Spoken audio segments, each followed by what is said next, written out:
안녕하세요. 법률정보쇼 이인철 변호사입니다. 이번 시간은 제가 좀 특별한 시간이라고 생각이 돼요. 주제가 뭐냐면요. 제가 얼마 전에 5월 21일 날 부부의 날 국회 입법청원한 내용이 있거든요. 그 입법청원 내용을 좀 설명을 드릴까 합니다. 자, 제가 무슨 법을 이제 입법청원했냐? 여기 이제 제 사진도 나오는데요. 부부평등법이라고 국회 이런 법을 좀 만들어 주세요. 더 정확히는 우리 민법에 이런 조항을 좀 개정을 해주세요. 라고 이제 국회에다가 입법청원을 했습니다. 자, 이런 이제 여러분 사례를 한 3가지 정도 설명을 드리고 여러분도 한번 다 같이 한번 생각하는 시간을 가질게요. 이제 그 부부가 있었는데 열심히 일을 했습니다. 남편도 열심히 일을 하고 아내도 열심히 이제 남편 일을 도와가지고 큰 재산을 이제 형성하게 됐어요. 한 수백억 원대의 재산을 형성하게 됐는데 그 재산은 거의 다 남편 명의로 해놨습니다. 근데 남편이 이제 큰 돈을 벌게 되니까 아내를 무시하게 되는 거예요. 무시하고 가끔 막 폭언도 하고 뭐 때리기도 하고. 근데 이제 아내는 그동안 열심히 이제 남편을 도왔고 또 자녀도 이제 아직 이제 미성년자이기 때문에 이혼을 생각하지 않았습니다. 그래서 증거도 준비하지 않았어요. 근데 이제 자녀도 이제 크고 대학생도 되고 이제 크고 근데 남편은 계속해서 이제 나쁜 습관을 이제 버리지 않는. 근데 이제 때리진 않았습니다. 이제 애들이 크니까 때리진 않고 계속해서 아내를 무시를 하는 거예요. 그러니까 이제 아내가 안 되겠다. 애들도 크고 이혼을 해야겠다. 이혼을 결심했는데 문제는 뭐냐? 남편이 이혼을 거부하는 겁니다. 왜 거부했을까요? 재산을 주기 싫어가지고 이혼을 안 해주는 경우가 많습니다. 만약에 이혼을 해주면 거의 뭐 50%에 해당하는 금액이 아내한테 재산 분할로 갈 게 뻔하니까 그게 아까운 거예요. 그래서 이제 이혼을 거부하는 경우가 많습니다. 자, 그러면 아내는 어떻게 하면 될까요? 남편한테 재산을 달라고 하면 되겠죠? 그러면 이혼을 정말로 당신이 하기 싫으면 재산이라도 달라. 근데 남편이 재산을 안 주는 거예요. 남편이 뭐라고 주장하느냐? 우리 민법을 봐라. 우리 민법에는 부부 별산제로 규정되고 있어요. 부부 별산제가 뭐나요? 남편이든 아내든 자기 명의로 재산을 취득하면 그거는 그 사람의 고유의 재산인 거예요. 혼인 중에. 이해되시죠? 혼인 중에 남편이 이 사건 같이 남편이 이제 혼인 중에 자신 명의로 뭐 부동산이나 뭐 주식이라든지 예금 같은 거 자신 명의로 하잖아요. 그건 법적으로 남편 거예요. 이혼하지 않는 이상. 그럼 아내가 받으려면은 유일한 방법이 이혼을 해야만 되는 거예요. 이혼을 해야만 재산 분할로 그 재산의 뭐 기여도에 따라서 40에서 50% 받을 수 있습니다. 그래서 제가 법을 좀 바꿔달라. 어떻게? 부부 별산제 자체를 부부 공동재산으로 만들어야 된다. 부부가 혼인 중에 형성하거나 이제 취득한 재산 같은 경우에는 단독 명의가 아니라 남편 명의로 해도 남편 단독 명의가 아니라 아내랑 공동 명의로 추정을 하자. 그리고 남편이 마음대로 아니면 아내가 마음대로 재산을 처분하지 못하게 상대방의 동의를 받도록 하자. 이게 이제 제가 첫 번째 이제 개정을 주장한 거고요. 또 하나는 뭐냐면 만약에 남편이나 아내 단독 명의로 돼 있는데 상대방이 이혼을 거부하거나 아니면 별거하거나 특별한 그런 사정이 있는 경우에는 재산 분할 인정하자. 언제? 이혼이 되지 않아도. 그래야지 이제 상대방이 이혼을 이렇게 악의적으로 거부하는 경우를 막을 수 있잖아요. 이게 이제 부부 실질적으로 평등한 게 아니냐 이렇게 생각을 해서 이혼 전에도 뭐 별거를 하거나 요즘 조론이라고 유행하잖아요. 조론 같은 경우에도 재산 분할 인정하자. 이게 이제 제 입법 취지니까 여러분도 한번 생각을 해주시기 바랍니다. 또 하나는 문제가 뭐냐면 사실혼 배우자의 문제예요. 사실혼. 여러분 사실혼 아시죠? 부부가 이제 딴 결혼식을 했는데 혼인신고 안 하고 사시는 이제 부부들이 있어요. 요즘 신혼부부들이 혼인신고 안 하고 산다고 합니다. 혹시 나중에 헤어질 걸 대비해서. 이것도 사실혼이고요. 재혼한 부부들 같은 경우에 이제 연세 드신 분들이 이 나이에 뭐 그냥 살지 혼인신고 같이 해 그렇게 이제 그냥 같이 이제 동거 부부처럼 같이 동거하는 경우인데 이것도 사실혼을 볼 수 있거든요. 실제로 이런 사건이 있었어요. 어떤 이제 여자분하고 남자분하고 이제 그 사실혼으로 이제 재혼을 하게 됐는데 한 20년 정도 살게 되셨습니다. 근데 이 남편분이 아내가 내조를 너무나 잘해가지고 그 아내분이 남편의 전처 자식들 다 키워줬거든요. 한 50억 정도의 큰 재산을 벌게 됐어요.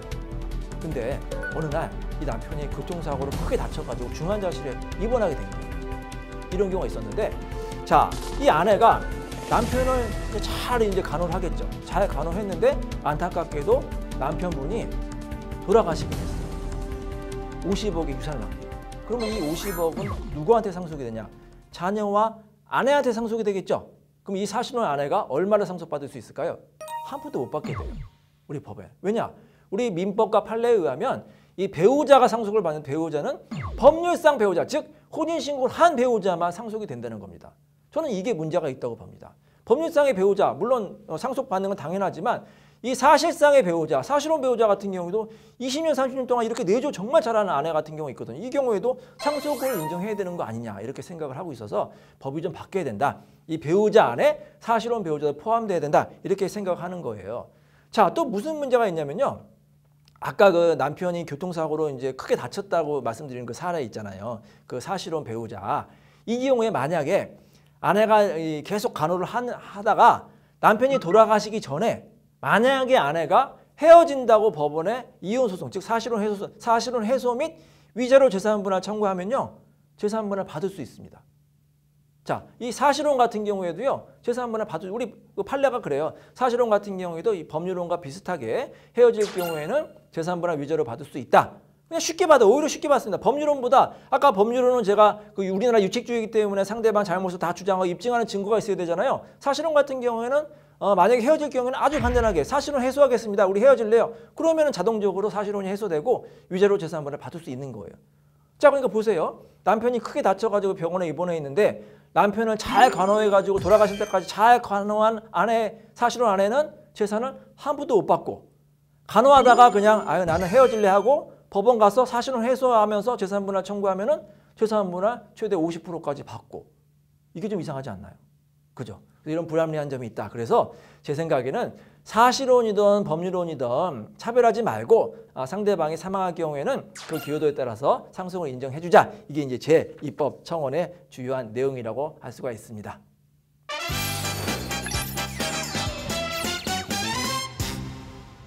오늘 이제 제가 입법 청원한 부부평등법 민법 개정안의 핵심 키포인트는 바로 이겁니다. 부부가 혼인 중에 취득한 재산은 특유재산으로 하지 말고 부부 공동재산으로 추정하자.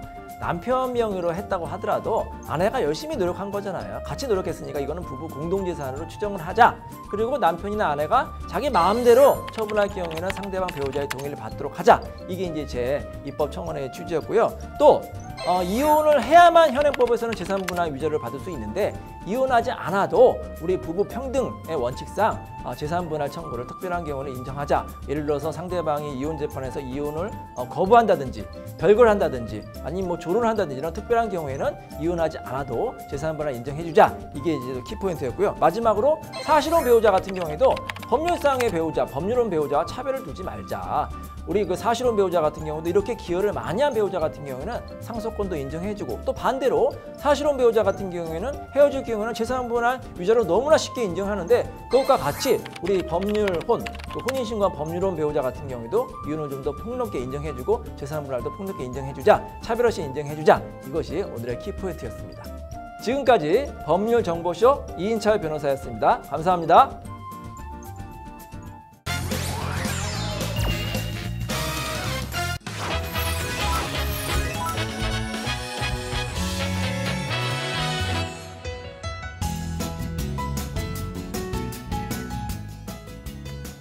안녕하십니까. 법률정보쇼 오성환 변호사입니다. 오늘은 지식재산권 두 번째 시간으로 상표침해 소송 사건에 대해서 알아보겠습니다. 최근 사업을 하시는 분들이라면 상표 분쟁은 주위에서 흔히 찾아볼 수 있을 정도로 빈번합니다. 저희 고객인 A사는 인터넷 쇼핑몰 회사였는데 B사에 내추럴 코스메틱이라는 화장품을 납품받아 인터넷을 통해 판매를 하고 있었습니다. 그러던 중 상표권자인 C사로부터 상표 침해 소송이 들어왔다고 해서 이 사건을 검토하게 되었습니다. C사의 상표권을 확인하니 상표명은 내추럴 화장품과 옆에 도형이 결합된 상표였고 B사가 납품한 내추럴 코스메틱과 유사하다는 이유로 상표 침해 소송을 제기한 것이었습니다. A사는 인터넷 쇼핑 회사로 B사로부터 제품을 납품받아 판매하는 회사이기 때문에 B사의 제품이 상표 침해품인지 알 수도 없었고 또한 B사로부터 미리 계약을 체결할 때 상표 침해 소송 등에 휘말리면 모든 책임을 B사가 부담한다고 되어 있어서 C사로부터 굳이 책임을 질 필요가 전혀 없었습니다. 그러나 A사는 인터넷 쇼핑몰로 제품을 납품하는 회사들과 좋은 관계를 유지할 필요성이 있었고, 또한 영세한 B사를 보호할 도의적인 책임감도 느껴 이 소송에서 당사자로 적극적으로 나서 이 소송을 방어하기로 결심을 하였습니다. 저희를 찾아올 때는 A사나 B사 모두 상표 침해가 명백하다고 판단해서 손해배상액을 낮출 수 있는 방법을 주로 문의를 하였으나 C사의 상표권을 제대로 살펴보니 C사의 상표권인 내추럴 화장품은 기술적 표정에 해당돼서 식별력이 없는 상표임을 저희들이 확인할 수 있었습니다. 기존에 출원된 C사 상표와 유사한 상표인 내추럴과 화장품이 들어간 상표를 검색해 본 결과 모두 거절된 것으로 확인이 되었습니다. 즉, 내추럴과 화장품 모두 식별력이 없는 상표임이 판명이 난 것입니다. 그렇다면 C사의 상표는 어떤 이유로 상표 등록이 된 것이냐면 식별력이 있는 특이한 도형 때문에 이 도형이 식별력이 있다고 판단이 돼서 상표 등록이 된 것입니다. B사는 이 도형을 사용하지 않았고 단지 유사한 문자 상표만 사용한 것이었습니다. 이와 같은 내용을 저희는 확인을 하고 상표 침해 소송을 방어하기 시작하였습니다. 이와 같은 사실관계가 있다고 하더라도 이를 바탕으로 논리를 구성하는 것은 상표법에 대해서 정확한 이해가 없으면 쉽지 않습니다. 자, A사가 주장할 수 있는 것을 정리하자면 다음과 같습니다. 첫째, C사의 문자 상표인 내추럴 화장품은 모두 식별력이 없는 것이므로 요부 판단에 의해서 제외를 해야 됩니다. 결국 도형만 남고 도형은 B사가 사용하지 않았기 때문에 상표 침해는 성립하지 않습니다. 두 번째로는 상표법 제90조 제1항 제2호는 상표권의 효력이 미치지 아니하는 범위에 대해서 등록상표의 지정상품과 동일 유사 상품의 보통명칭, 산지, 품질, 원재료 등을 보통으로 사용하는 방법으로 표시하는 상표에 대해서는 상표권의 효력이 미치지 아니한다고 규정을 하고 있습니다. B사의 사용 상표를 살펴보면 내추럴 코스메틱에서 내추럴은 천연의, 자연의 등으로 저희들이 이해를 할 수 있고, 그렇기 때문에 제품의 품질을 나타내는 것입니다. 코스메틱은 지정상품의 보통 명칭인 바 B사의 사용상표인 내추럴 코스메틱은 상표법 제90조 제1항 2호에 의해서 효력이 제한됩니다. 다음으로는 C사 상표권의 상표 등록 공보를 자세히 확인하니 이 상표권은 C사가 소유하고 있는 것이 아니라 C사의 대표이사가 소유하고 있었습니다. 그리고 C사의 대표이사는 이 상표를 단 한 번도 사용한 적이 없다는 사실을 저희들이 알게 됐습니다. 상표권은 특허권과 달리 상표를 한 번도 사용한 적이 없는 상표권자는 침해 금지 청구는 할 수 있으나 손해가 없어 손해배상 청구를 할 수 없다는 것이 대법원에 확립된 입장입니다. 그 이유는 상표권은 특허권과 달리 처음부터 창작적 요소로 재산적 가치가 있는 것이 아니라 상표를 사용함으로써 비로소 재산적 가치가 발생하는 것이기 때문입니다. 따라서 C사의 대표이사 명의로 되어 있고 대표이사는 단 한 번도 이 사건 상표를 사용한 적이 없다면 손해배상 청구를 할 수 없으므로 이를 또한 주장했습니다. 결국 위와 같은 주장을 다양한 증거와 함께 재판부한테 지속적으로 제시를 했고, 처음에는 상표 침해 쪽으로 심증을 갖고 있던 재판부도 조금씩 비침해라는 의문을 가지게 되었습니다. 결국 최종 상표 침해가 아니라는 판단을 받게 되었고, A사는 B사를 보호할 수 있었으며 A사는 업계에서 좋은 평판을 유지할 수 있었습니다.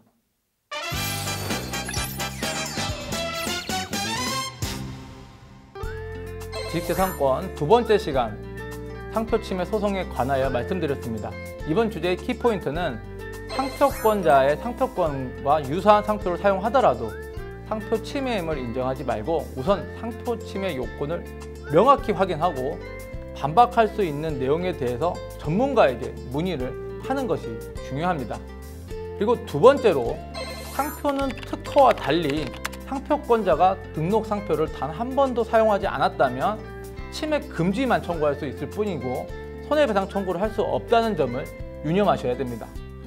이렇게 상표권만의 특징을 미리 파악해서 향후 발생할지도 모르는 상표 침해 분쟁에 대해서 대비를 하셔야 됩니다. 지금까지 법률정보쇼 오성환 변호사였습니다. 감사합니다.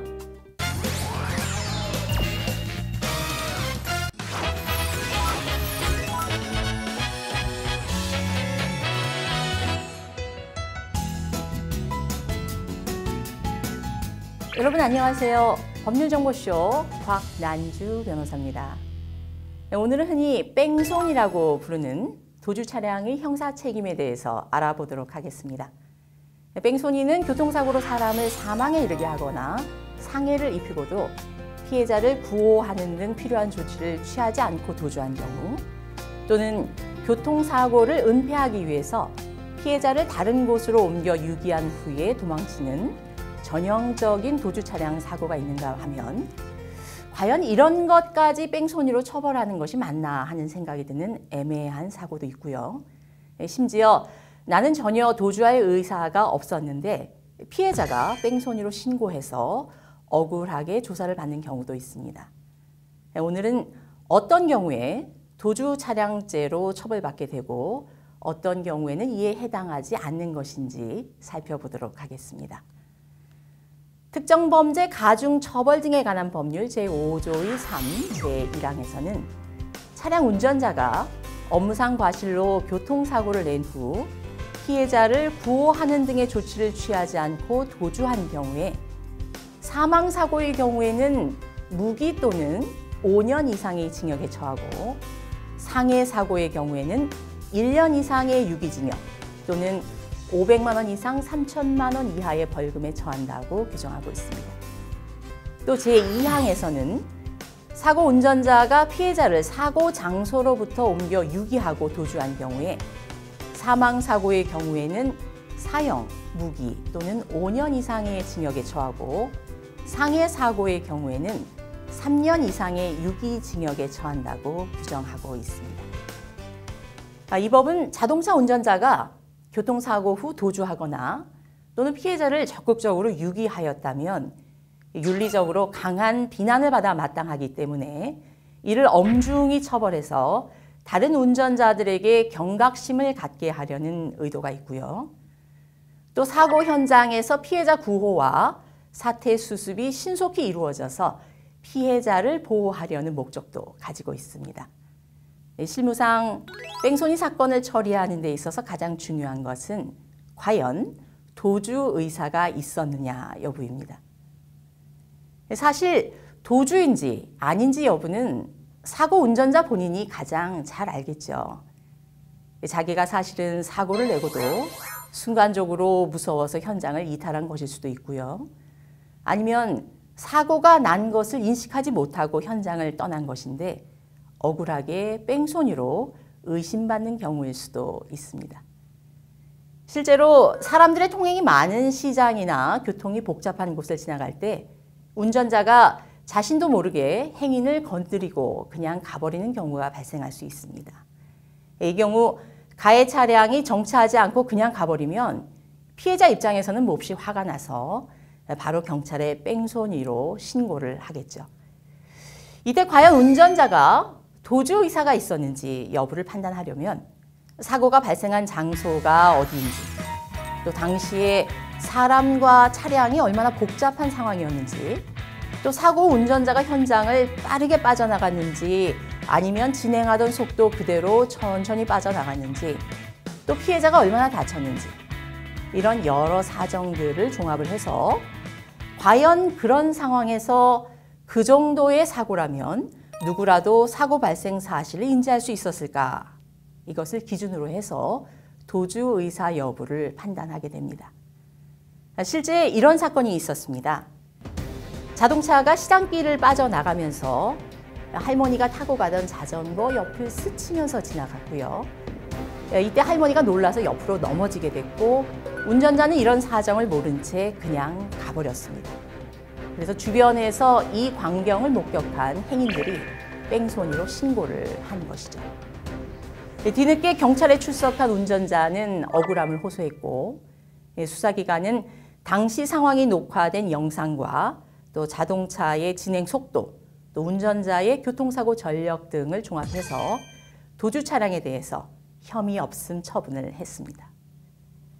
또 사고 발생 직후 다른 차량들 때문에 주변에 차를 세울 수 없다고 판단을 해서 사고 현장을 이탈해서 조금 떨어진 곳에 차를 세우고 현장으로 되돌아오던 중에 피해자가 신고한 경찰에 붙잡혀서 뺑소니로 입건된 경우가 있었습니다.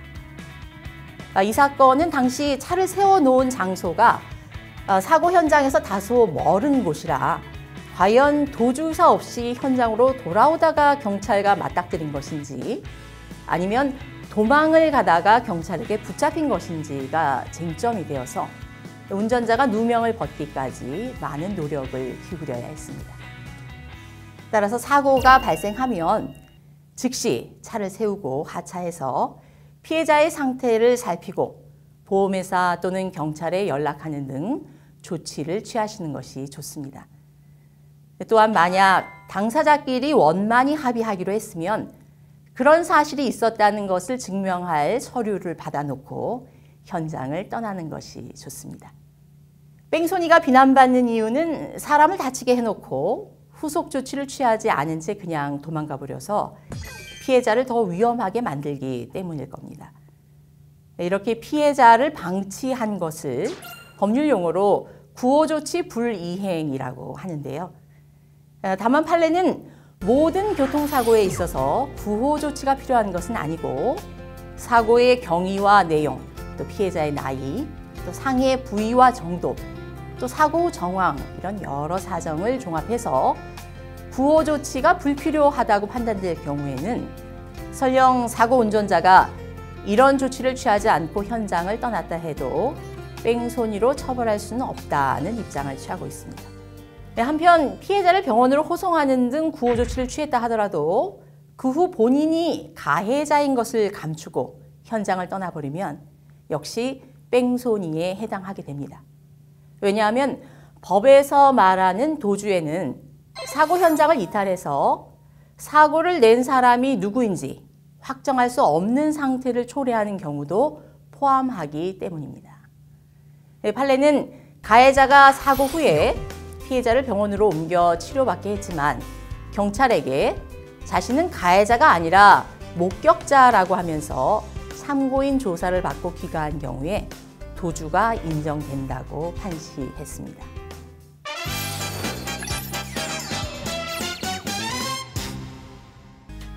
이번 주제의 키포인트는 도주 의사 여부는 사고 당시의 상황, 피해 정도, 가해자가 현장을 이탈한 모습 등 여러 사정을 종합해서 판단하고 교통사고가 발생하였더라도 피해자가 다치거나 차량이 부서진 정도가 경미하고 피해자의 나이나 현장 상황 등에 비추어서 굳이 구호 조치가 필요 없다고 판단될 경우에는 설령 운전자가 구호 조치 없이 현장을 이탈했더라도 뺑소니가 되지는 않는다는 것입니다.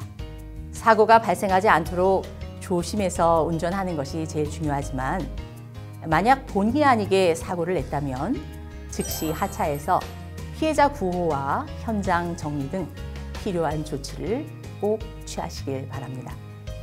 지금까지 법률정보쇼 광란주 변호사였습니다. 감사합니다.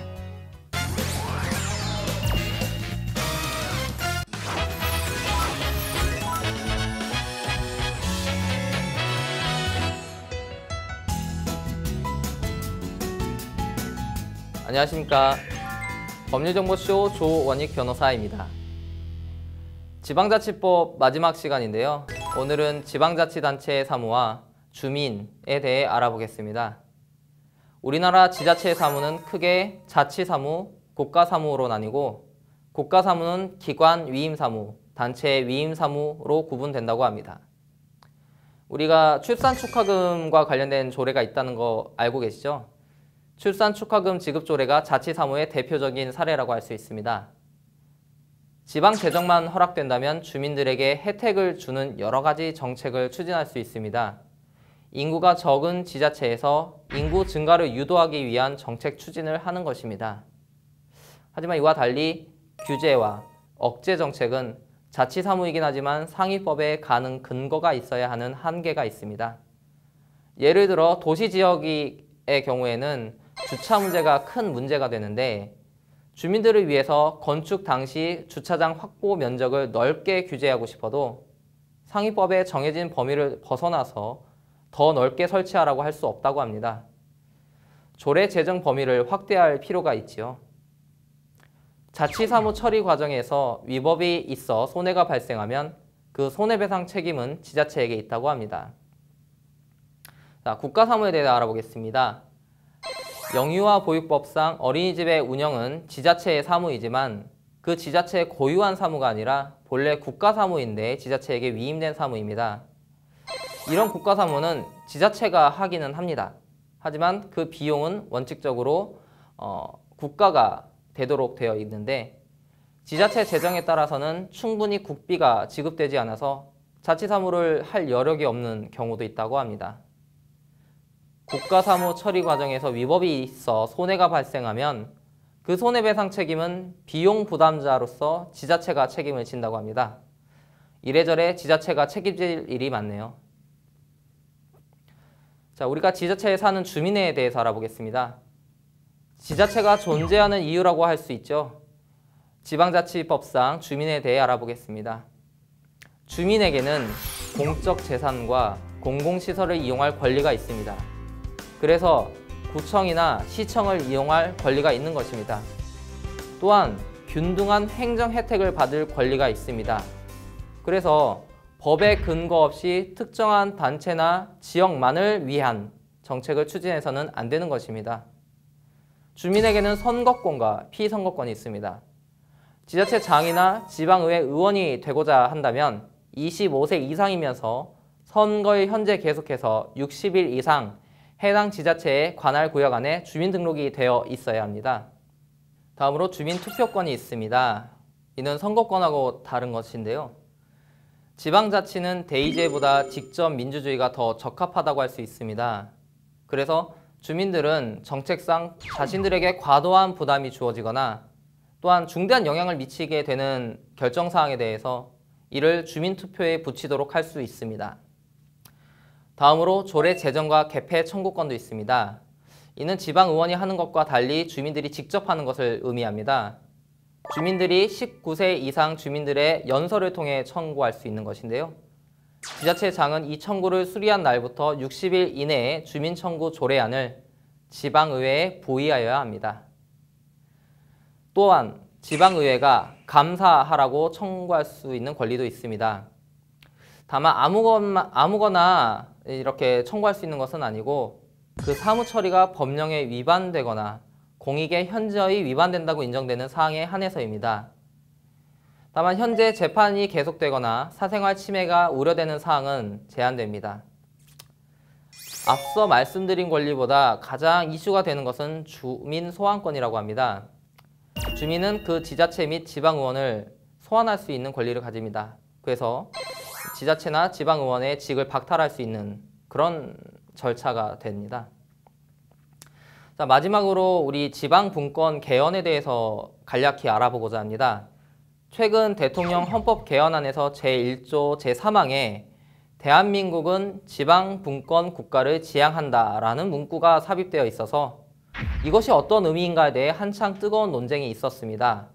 비록 개헌안이 부결되었지만은 여전히 이 이슈에 대해서는 주장하는 사람이 많아서 살펴볼 필요가 있습니다.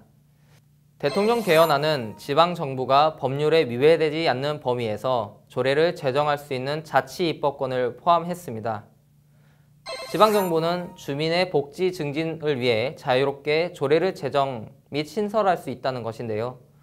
지금은 법에 어긋나면 무효라고 하지만 어느 정도 제재수단이라든지 복지를 증진시킬 수 있는 범위의 폭을 기존보다 넓힌 것이라고 합니다.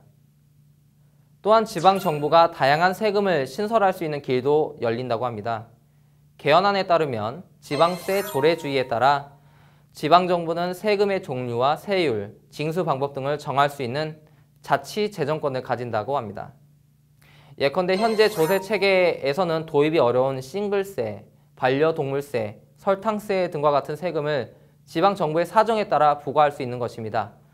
이렇게 해서 주민들의 삶에 필요한 부분을 채울 수 있도록 한다는 것입니다. 개헌안이 현재 부결된 상태이기 때문에 다시 개헌이 이루어질지는 잘 알 수 없습니다. 하지만 만일 다음 개헌이 추진된다고 한다면 지방 분권은 여전히 뜨거운 이슈로 떠오를 것입니다.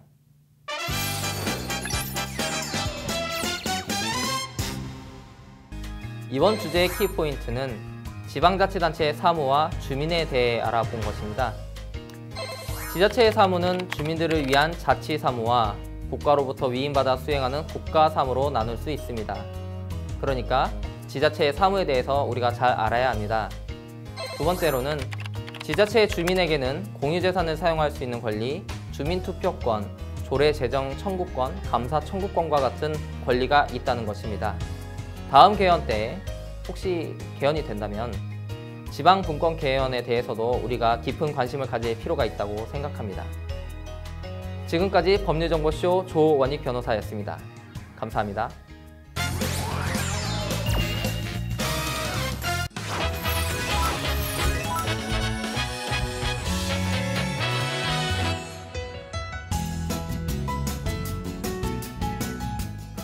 안녕하세요. 법률정보쇼 최광석 변호사입니다. 오늘은 차임 증감 청구권이라고 하는 다소 생소한 권리에 대해서 이야기를 좀 나누고자 합니다. 우리 사회 불경기가 지금 심화되면서 이 상가 점포의 차임 문제, 보통 월세라고 하는데요. 이 차임 문제를 둘러싸고 임대인과 임차인 사이에 갈등이 고조되고 있습니다. 상가 점포 차임을 오르고 내리고 하는 이 증감 문제는 크게 두 가지로 나누어서 생각해 볼 수가 있습니다.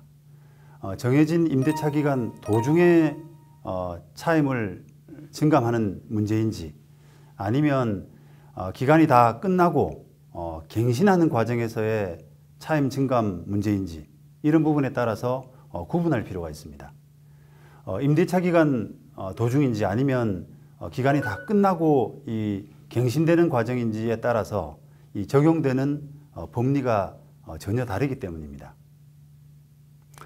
이 시간에는 그 전자인 경우, 다시 말하면 기간 도중에 차임 증감 문제만을 설명드리고자 합니다.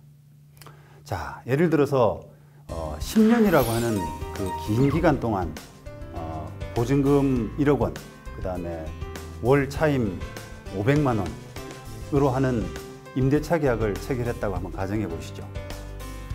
그런데 이 계약 기간 도중에 주변 상권이 개발되면서 주변 임대료가 예상치 못할 정도로 많이 오르게 됩니다. 이때 바로 임대인으로서는 임차인에게 향후 월세를 좀 조정해달라, 이런 청구를 할 수 있다는 이야기입니다. 이 차임 증감 청구권은 민법과 상가 건물임대차보법에서 각각 규정을 하고 있습니다. 민법은 628조에서 임대물에 대한 공과부담의 증감, 기타 경제사정의 변동으로 인해서 약정한 차임이 상당하지 아니하게 된 때는 당사자는 장래에 대한 차임의 증감을 청구할 수 있다, 이렇게 규정을 하고 있습니다. 또 상가건물임대차보법 11조에는 차임 또는 보증금이 임차 건물에 관한 조세, 공과금, 그 밖의 부담의 증감이나 경제사정의 변동으로 인해서 결국 상당하지 아니하는 이런 경우에는 당사자는 장래의 차임 또는 그 보증금에 대해서 증감을 청구할 수 있다라고 하고 있습니다. 임대차보법 그 2항에서는 증액 청구는 임대차 계약 또는 그 약정한 차임에 증액이 있은 후 1년 이내는 하지 못한다라고 하는 제한 규정을 두고 있습니다. 그리고 이런 그 부분을 좀 더 구체화하는 차원에서 임대차보법 시행령 제4조에는 증액 청구를 할 때 청구 당시에 차임 또는 보증금의 100분의 5, 다시 말하면 5%의 금액을 넘지 못한다라고 하는 부분을 두고 있습니다. 자, 얼핏 보면 뭐 두 규정이 비슷한 구조입니다. 결국 주변 시세 등과 이 상당하지 않을 때, 어울리지 않을 때는 차임을 조정하는 그런 내용이라고 할 수 있는 거죠. 다만 그 상임법은 임차인 보호를 위해서 차임을 증액할 때의 일정한 제한, 다시 말하면 이 아까 말씀드린 5%라고 하는 일정한 한도, 그리고 한번 올린 다음에 1년 이내라고 하는 그런 제한을 두어서 임차인 보호를 꾀하고 있습니다. 자, 그렇다면 민법과 이 상임법에서 각각 규정한 차임 증감 청구권의 적용 범위를 한번 살펴볼 필요가 있습니다. 상가임대차에 관해서는 아무래도 상임법이 민법에 대한 특별법이기 때문에 우선적으로 적용이 됩니다. 따라서 이 상임법의 적용 범위가 구체적으로 어떤지 하는 부분을 먼저 살펴볼 필요가 있습니다. 자, 이 부분과 관련해서 상임법 2조 1항은 이 법은 그 상가 건물 사용하는 경우에 대해서 적용한다라고 하면서도 다만 대통령령으로 정하는 그 금액을 초과하는 임대차에 대해서는 그러하지 아니하다라고 규정을 하고 있습니다. 바로 이 부분이 우리가 임대차보호법에서 이야기하는 환산보증금이라는 부분인데요. 환산보증금을 정해두고 그것을 넘어서는 부분에 대해서는 적용하지 않는다라고 규정을 하고 있습니다. 바로 상임법은 환산보증금에 따라서 어떤 임대차 계약을 좀 차별하는 이런 구조를 택하고 있는 거죠. 자, 그렇다면 환산보증금을 먼저 좀 이해할 필요가 있는데요. 예를 들어서 아까 보신 것처럼 보증금 1억 원에 월 차임 500만 원 이런 임대차 계약의 환산보증금은 요걸 한번 계산해 보신다 그러면 월세 500만 원에 100을 곱합니다. 그러면 이게 5억이 나오는데요. 이 5억 원에다가 보증금 1억을 더한 6억 원이 바로 이 환산보증금이라고 할 수 있습니다. 자, 이 환산보증금은 지역마다 좀 기준이 다릅니다. 그런데 현재 이제 서울 같으면 현재 환산보증금의 기준은 6억 1천만 원을 기준으로 하고 있습니다.